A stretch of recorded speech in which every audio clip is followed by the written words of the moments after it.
My name is Ryan Keller. I'm 27 years old now, but honestly I stopped keeping track of birthdays a while ago, because ever since the day my brother vanished, time has felt stuck, like part of me is still frozen in that exact moment, the minute Josh disappeared into the trees and never came back. Josh was my older brother, 3 years older to be precise. He was always the fearless one between us, adventurous, confident, the kind of guy who could walk into a storm and smile through it. He had a strange kind of relationship with the wilderness, not just a love for it, but a need. He said it cleared his head, said the forest made more sense than people did. I was the opposite, more of a city guy. I liked streetlights and noise, fast food and crowded sidewalks. But Josh, he wanted silence. He wanted stars without light pollution. He wanted trees that could swallow you whole if you weren't careful. In the summer of 2022, we took a trip together to Yellowstone, just the two of us. A kind of last hurrah. I had a new job lined up in another state, and Josh had just come out of a rough breakup. We hadn't really talked in months, and this trip felt like a chance to reconnect, reset, and for the first 2 days, it was perfect. We drove through mountain passes with the windows down, camped by a freezing river, cooked on a little gas stove, told dumb childhood stories around the fire. It was like stepping back into a version of us that hadn't existed since we were kids. Then, on the third day, everything changed. Josh told me he wanted to check out a less-known trail he'd read about in an old hikers forum, something called Mirror Path. It wasn't part of the official park trails, not on the brochures, not on the maps, but according to him it was safe. Just quiet, remote, with an amazing overlook if you made it to the top. He said it would take him maybe 2 or 3 hours max. He packed light, took a half-filled water bottle, a granola bar, and his hiking watch, a black Casio I had given him on his birthday 2 years before. That detail still haunts me. I didn't go with him. I wasn't feeling great that morning. Slight headache, maybe dehydration. I told him I'd stay back at camp and rest. He teased me for being soft, but he smiled. He always smiled before heading into the trees. That was the last time I saw my brother. He never came back.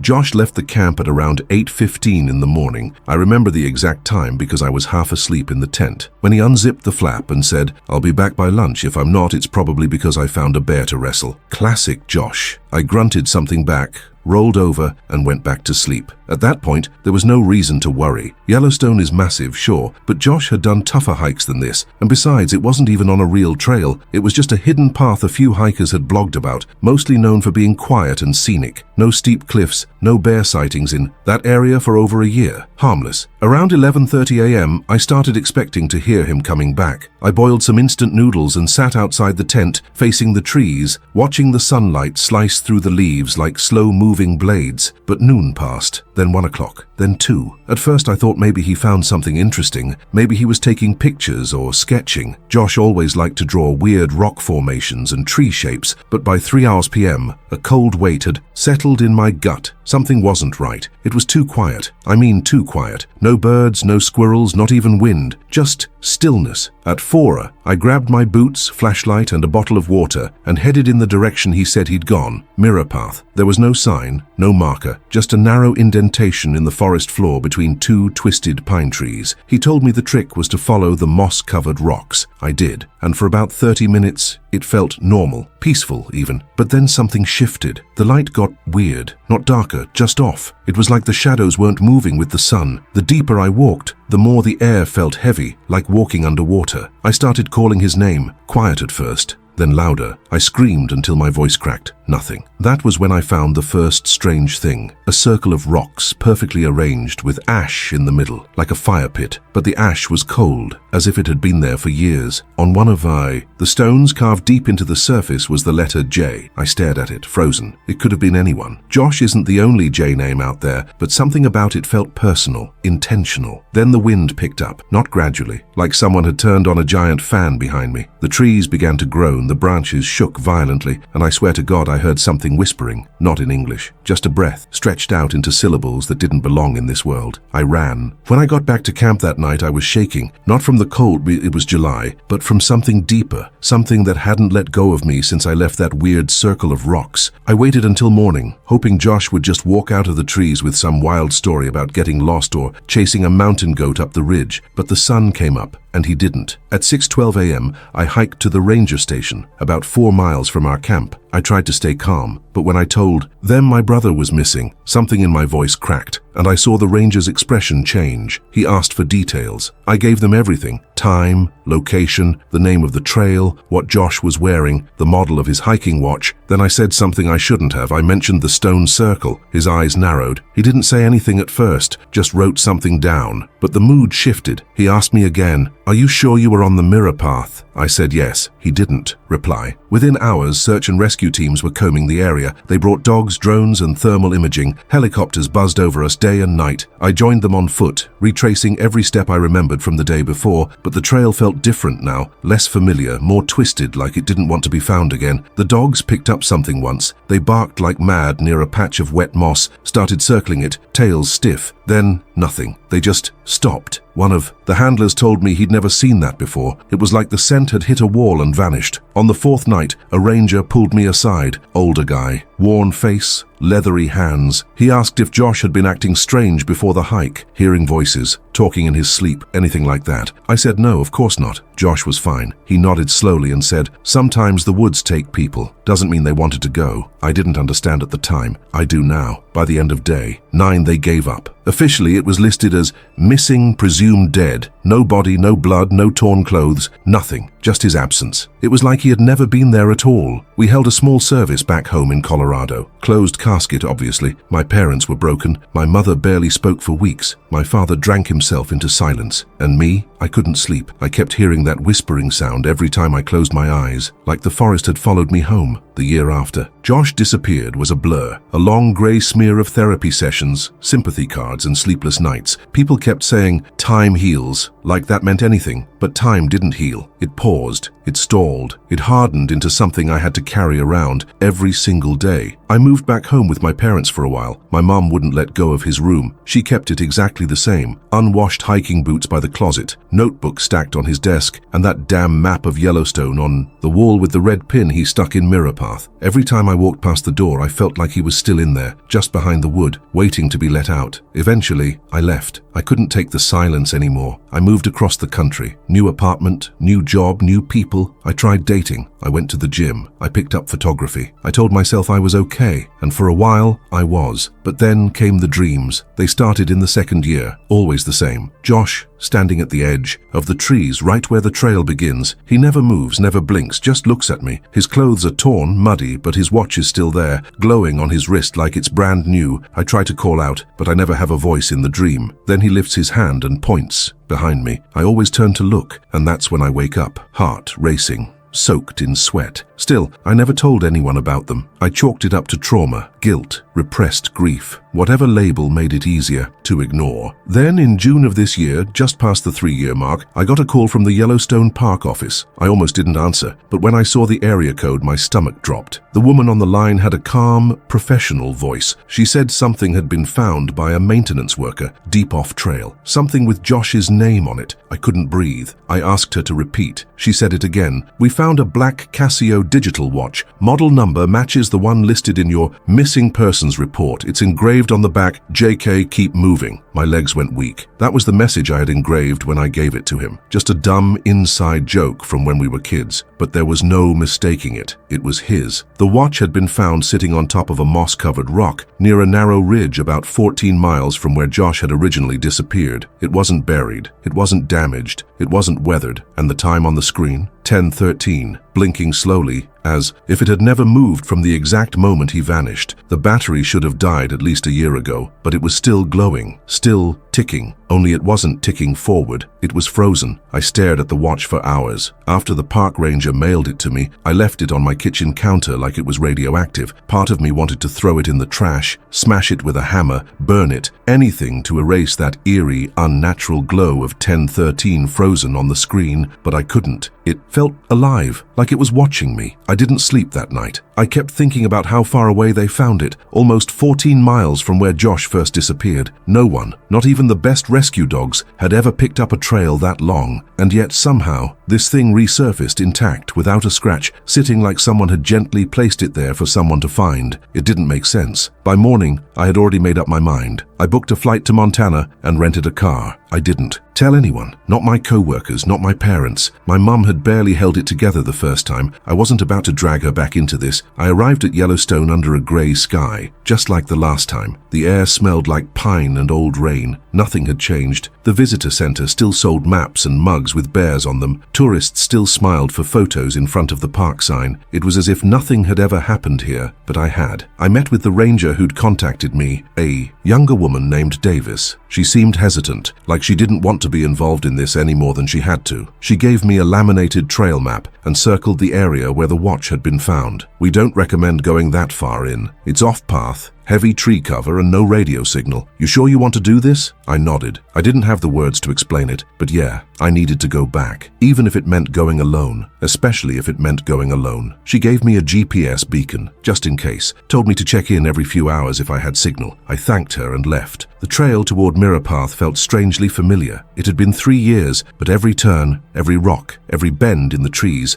came back like muscle memory. The further I walked, the quieter everything got. Birds stopped chirping. The breeze vanished. Even the insects went silent. I took the watch out of my pack and held it up, still glowing. Still 10:13. The trees around me looked different, taller, maybe, or leaning in slightly like they were listening. I felt like I was walking into a space that didn't want me there, but I kept going. And then, about 2 hours in, I saw it. A moss-covered boulder with a flat top, like a natural altar, and sitting right in the middle was a small, dirty notebook, its corners chewed up by weather, but still held together. I froze. It was Josh's field journal, the one he always carried on hikes, and on the first page, scribbled in shaky handwriting, were the words, "If you found this, it's already too late." My hands were trembling as I picked up the journal. The cover was warped and soft from moisture, but somehow the pages inside were still legible. I could see Josh's handwriting instantly. I'd recognize it anywhere. Tall letters slightly tilted to the right like he was always in a hurry. Only now, the writing was uneven, shaky, almost like it was written in the dark, or with blood rushing behind every word. The first page hit me like a punch to the chest. "If you found this, it's already too late. I don't know how long I've been here. The sun rises, but time doesn't move." I kept flipping. Day 1, I think. I followed the path past the pine fork like the map said, but it didn't lead to a lookout, it just dropped. Trees got thicker, shadows too long like they were watching. Day 3, I think. I set up camp near the stones, heard whispers last night. No source. Thought it was wind, not wind. Day 5, my watch stopped. 10:13. Can't restart it. Battery's fine, it glows, but it doesn't move. Nothing does. I slept, or tried to. I woke up in the same position. No time passed. No new sounds. Just the forest. Breathing. I paused. My throat went dry. His watch. The one still blinking 10:13 in my pocket. I kept reading. Something walks here. It doesn't step on leaves. It doesn't make noise, but I feel it circling. I think it used to be human. Maybe it still is, but something took it, changed it. It mimics voices. I heard, "Hugh Ryan, you called for me yesterday. Said you were looking for me, but you weren't here, were you?" I froze because I had called his name 3 years ago,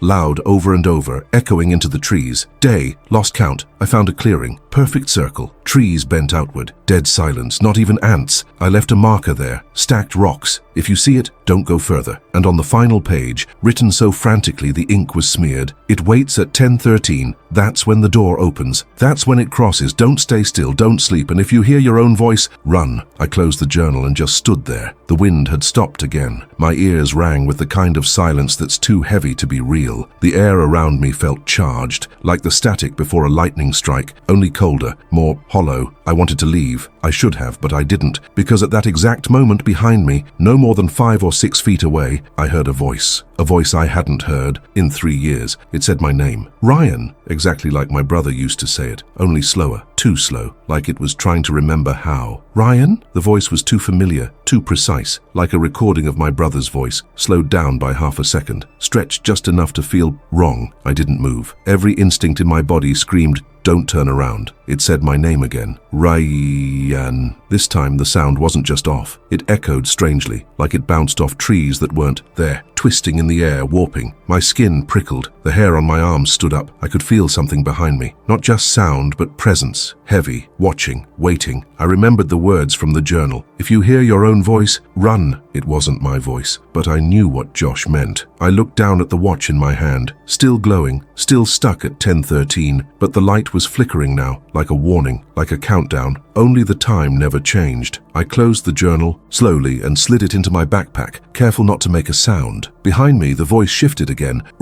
And it's me. It didn't even try to hide the distortion this time. Something in it cracked, like bone bending in the wrong direction. I heard a wet click, then breathing. Deep, hollow, inhuman breathing. It was moving. Closer. I felt something cold graze the back of my neck. Not a hand, not skin. Something dry and hollow, like tree bark or bone. I held my breath. Then I did the only thing I could do. I ran. I didn't look back. I didn't stop. I crashed through the underbrush, scraped my face on branches, tripped over roots. I ran until my lungs burned, until I nearly collapsed. The forest blurred, but I swear, as I ran, I saw it. Just a glimpse. A figure in the trees, tall, emaciated, with limbs too long and a face that looked like Josh's, but frozen in a smile that didn't blink. A smile stretched wide, open and wrong, and those eyes, those black, hollow, bottomless eyes. But the worst part, it wasn't chasing me. It was walking, slowly, deliberately, as if it knew it didn't need to hurry, as if time wasn't something it worried about. Branches tore at my arms as I ran. My legs were already giving out when I burst into a clearing, a strange, unnatural circle in the woods. Everything inside it was wrong, too quiet. The trees didn't bend toward the center like you'd expect. They bent away, as if recoiling from whatever this place was. It was the exact clearing Josh described in the journal. The air was dense, still, too still. No birds, no wind, not even insects. Time didn't move here. I know how that sounds, but it's the only way I can describe it. I looked at the watch in my hand, Josh's watch, and the light was gone. Just black glass now, cold and silent. I pulled out my phone. No signal, no Wi-Fi, no GPS. The compass app spun in circles. My satellite beacon, completely unresponsive. The blinking LED stuck in one single red pulse, like it too had frozen. My breathing echoed too loudly, like the air couldn't absorb sound. Every footstep felt muffled, disconnected from the ground. I walked forward anyway, compelled by something I couldn't explain. In the center of the clearing, there was a structure, not a man-made one, or at least not recently. Stones stacked in a perfect circle, waist high like an altar. Moss covered most of it, but I could see faint carvings on the surface. Not letters, symbols, old, angular, primitive, like something that didn't come from any known language. And behind it on the ground, a pile of small items, all placed carefully. A silver ring, a cracked Polaroid, a shoelace, a baby's pacifier, and a second digital watch, also frozen at 10:13. I stumbled back, heart pounding. I wasn't the first. Josh wasn't the first. Something had been bringing people here for a long, long time, and it had kept pieces of them. Behind me, a voice rose again, but this time it wasn't trying to sound human. It didn't say my name. It didn't use words. It just screamed. A deep, guttural, impossible sound, like metal tearing underwater or a thunderclap echoing inside a cave made of teeth. I dropped the backpack and ran again, but this time the forest changed. Trees I'd just passed weren't behind me anymore. The trail twisted back on itself. Distances looped. I ran in one direction and found myself circling back to the clearing in minutes, no matter which way I went. It was like a trap, a living maze. Like the forest wasn't just watching, it was alive. I ran until my legs felt like fire. I picked a direction, any direction, and moved through it, refusing to look back. I didn't care about the compass. I didn't care about GPS. I just needed to put distance between myself and that clearing, between myself and it. For a while I thought I had made progress. I stopped seeing the stone altar. The air felt less heavy. A breeze returned, small but real. I even heard a bird chirp, off in the distance. That's when I saw it, a tree I recognized, not because I had passed it before, but because my name was carved into it. Not Ryan, but R. Keller, my full name. The carving was deep, old, weathered. I froze. I had never been here before. This was a part of the forest no one was supposed to access, and yet, somehow, I had marked it, or something wearing me had. I walked a little farther and saw more signs. A half-buried boot, a crushed water bottle identical to mine, a ripped piece of fabric snagged on a branch, the same color as my hoodie, and worst of all, my own voice echoing softly through the trees. Josh, Josh, are you out there? My blood turned to ice. That was me, from 3 years ago, calling for him, but I wasn't hearing a memory. It was happening now. I ran toward the sound, pushing through the trees. The voice grew louder,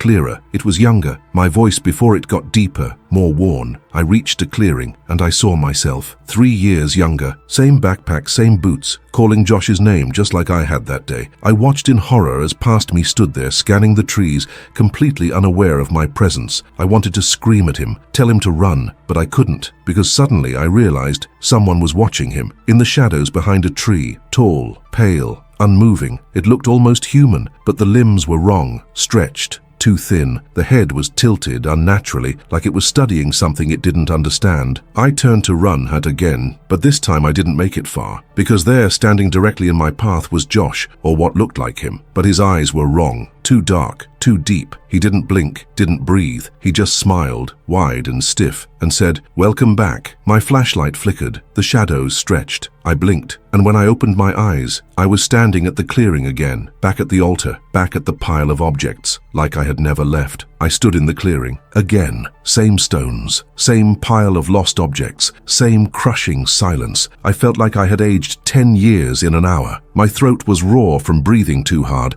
my mind racing in circles it couldn't escape. The forest wasn't just trapping me, it was recycling me, playing me like a song on repeat. I dropped to my knees exhausted and pulled the journal from my backpack. It looked the same, damp, worn, torn in the corners. But when I flipped through the pages, something had changed. At the very end, past Josh's frantic handwriting, past the final warning, there was a new page, fresh ink, smoother lines, and a title, written in calm, even strokes, "For Ryan." I felt a chill roll through my spine, my name in his handwriting, but this time, not desperate, not panicked, just final. I read, "If you're reading this, then it chose you next. You made it farther than I did. I think that's why it likes you. It doesn't just want people, it wants memories, voices, patterns, the things that make you you. It breaks time down, makes you relive yourself, over and over until you forget what's real. You're not supposed to look back, but I know you did. We all do. Now it knows your shape." My hands were trembling again. I flipped the page and saw a drawing. Sketched in Josh's jagged, shaky lines was a tall, faceless figure, arms long, body thin, mouth drawn open in a grin with no eyes above it, only holes. Beneath it, he'd written, "It wears us when we leave." Then another line, "The people who get found, they're not the ones who escaped." I dropped the journal, because I suddenly remembered something the ranger had said when she gave me the watch. It was found on a rock, just sitting there, not buried,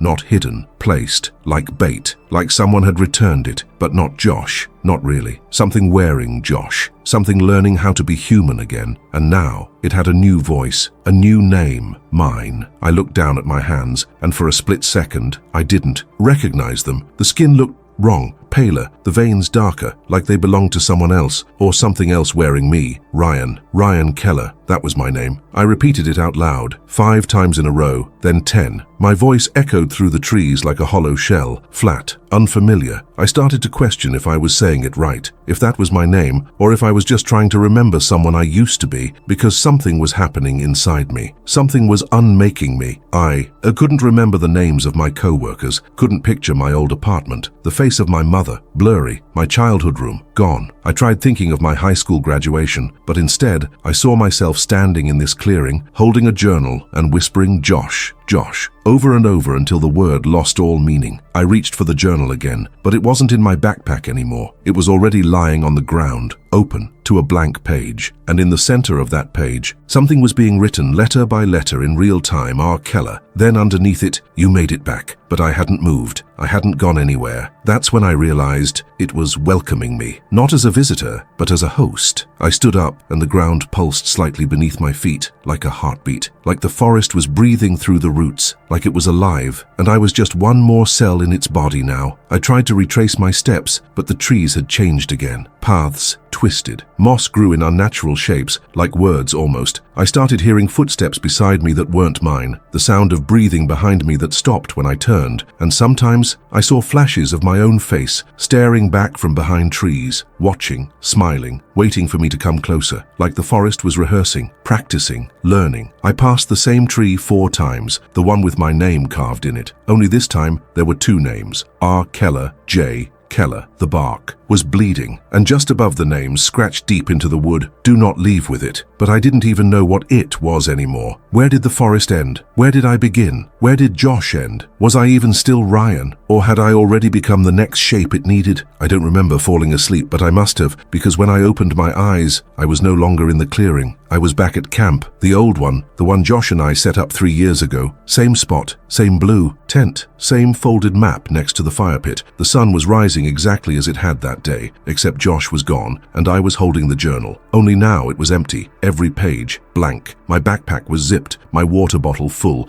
the forest alive with birds and wind and light. Had I dreamed it all? Had I gone insane? Or had it let me go? I stood slowly, confused, shaking. Everything felt too normal. The weight of the terror, the voices, the twisted trees. It was gone, but something deeper had taken its place. Silence, not peace. Silence. Like the calm after a storm that never ended but just changed shape. I checked my pockets. The watch, Josh's watch, was gone. I turned slowly, and there it was, placed carefully on a nearby log, still glowing, still frozen at 10:13. I didn't touch it, because I understood now it wasn't a watch. It was a key, a beacon, a tether, something to bring people back or take them away, just like Josh's voice had brought me, and just like mine could. Bring someone else. I left the forest. I walked straight to the ranger station. They didn't recognize me. I gave them a false name, told them I was a hiker who had gotten turned around. They gave me water, a ride, a clean exit. That was 3 weeks ago. I'm home now, but sometimes I still see my reflection. Pause a second too long. I catch myself saying things I don't remember learning, words that don't sound like mine, laughs that echo too sharply, eyes in the mirror that aren't quite right. And I've started dreaming of someone, a girl, on a trail I've never walked. She's wearing a yellow jacket. She's alone, calling for help. "Hello? Is anyone out there?" I hear my voice answer her from behind a tree. "Yeah, I'm here. I can help. Only it's not really me anymore. It's what I've become. And the forest? It's still listening, still choosing, still replacing, one voice at a time."